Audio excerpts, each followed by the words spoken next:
وبركاته. أعزائي المشاهدين والمتابعين، أهلا بكم في حلقة جديدة من حلقات الكرة مع العمدة. النهاردة كان في جولة تفقدية لمحافظ بورسعيد اللواء عادل الغضبان لأعمال إنشاء مشروع استاد النادي المصري الجديد، بحضور مجلس إدارة النادي المصري كله بقيادة مستر كامل أبو علي.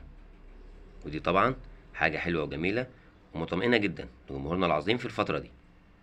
والحلو أكتر وأكتر كلمة المهندس محمد الغزاوي مدير منطقة القناة وسينا بشركة وادي النيل للمقاولات والاستثمارات العقارية، واللي قال فيها إن الاستاد سيضاهي أحدث الاستادات العالمية من حيث مراعاته لكافة المواصفات والاشتراطات العالمية، وهو ده اللي كلنا بنحلم بيه. عايزين نرجع زي زمان وأحسن كمان، عايزين نرجع ننظم بطولات عالمية من تاني، عايزين فرقة بلدنا تلعب على أرضها من تاني، عايزين جمهورنا العظيم يملى المدرجات من تاني. بيقولوا أعمال إنشاء الاستاد الجديد هتستمر 18 شهر على أقصى تقدير، يعني حوالي سنة ونص.